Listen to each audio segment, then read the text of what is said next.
Hello everyone. Till now we have discussed four states of matter that are solid, liquid, gases and plasma. These all states of matter are very common in nature. आप ये state of matter कहीं भी अपने आसपास examples देख सकते हैं. Now we are going to discuss a fifth state of matter जो naturally कहीं भी नहीं मिलती. ये state of matter आपका lab में बनाई गई थी. इस स्टेट ऑफ मैटर को हम बोलते हैं बोस आइंस्टाइन कंडेंसेट. अब 1920 में सत्येंद्र नाथ बोस इन्होंने कुछ कैलकुलेशंस करी थी regarding this state of matter, और ये कैलकुलेशंस जितना भी इन्होंने रिसर्च किया था उन्होंने एल्बर्ट आइंस्टाइन को दिया था. अब इन कैलकुलेशंस के अकॉर्डिंग एल्बर्ट आइंस्टाइन ने एक न्यू स्टेट ऑफ मैटर का प्रिडिक्शन किया था. मतलब उन्होंने इमेजिन किया था कि ऐसा स्टेट ऑफ मैटर हो सकता है, उस स्टेट ऑफ मैटर की ये प्रॉपर्टीज़ होंगी. तो इस स्टेट ऑफ मैटर को उन्होंने नाम दिया था बोस आइंस्टाइन कंडेंसेट.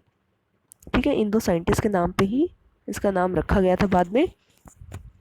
अब अभी तक ये सिर्फ प्रिडिक्शंस थी ये स्टेट ऑफ मैटर की.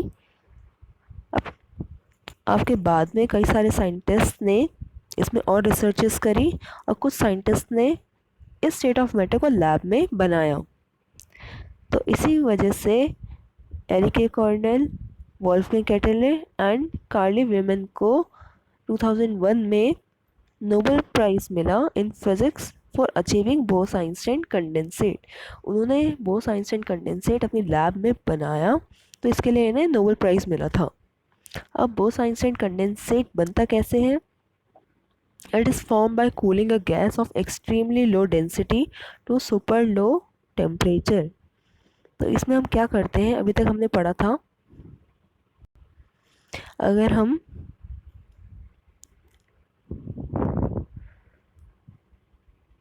गैस को हीट दें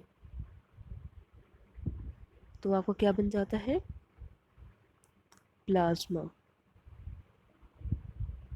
लेकिन अगर हम गैस से हीट लें, मतलब उसे कूल करें, तो वो आपका जो बनेगा वो होगा बोस आइंस्टाइन कंडेंसेट. अब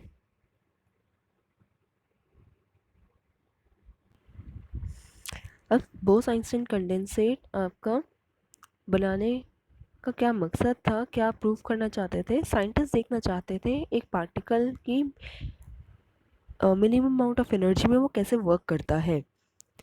जैसे कि आपको पता है जो गैसेस होती हैं, गैस के जो पार्टिकल्स होते हैं वो स्पीड में मूव करते हैं और रेंडमली मूव करते हैं. इनके पास एनर्जी सबसे ज़्यादा होती है, इसीलिए गैस के पार्टिकल सबसे स्पीड में मूव करते हैं. अगर हम इसे कूल डाउन कर दें तो आपका उसके पार्टिकल्स की मूवमेंट स्लो हो जाएगी, एनर्जी कम हो जाएगी.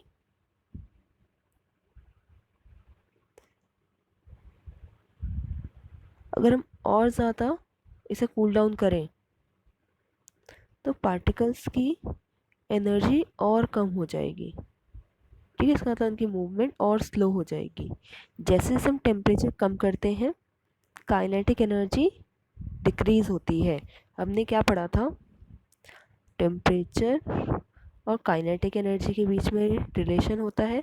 अगर टेम्परेचर बढ़ेगा काइनेटिक एनर्जी बढ़ेगी, और अगर टेम्परेचर कम होगा तो काइनेटिक एनर्जी कम होगी. तो साइंटिस्ट देखना चाहते थे एक पार्टिकल की कितनी कम हो सकती है एनर्जी. तो इसके लिए इन्होंने क्या किया? इसके लिए उन्होंने गैस लिया that is so dilute about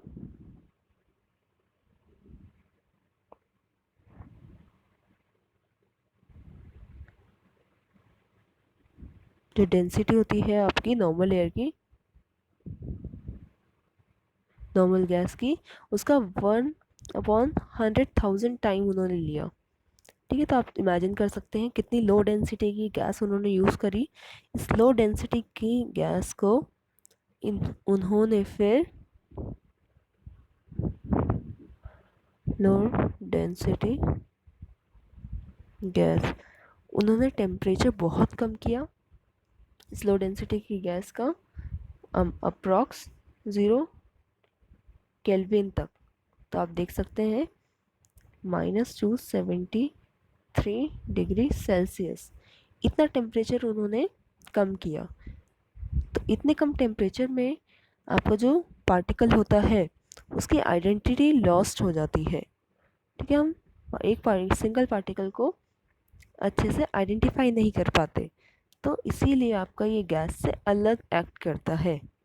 ठीक है, तो आपका बोस आइंस्टाइन कंडेंसेट में यही होता है, आपका जो लो डेंसिटी गैस को हम एक्सट्रीमली लो टेम्परेचर में कूल करते हैं। जब हम गैस को कूल करते हैं तो इस प्रोसेस को हम क्या बोलते हैं? हमने पढ़ा था अगर गैस को कूल डाउन करें लिक्विड बनेगा, तो इस प्रोसेस को हम क्या बोलेंगे? कंडेंसेशन। इसी वजह से इसका नाम रखा गया है कंडेंसेट, क्योंकि हम गैस को कूल कर रहे हैं।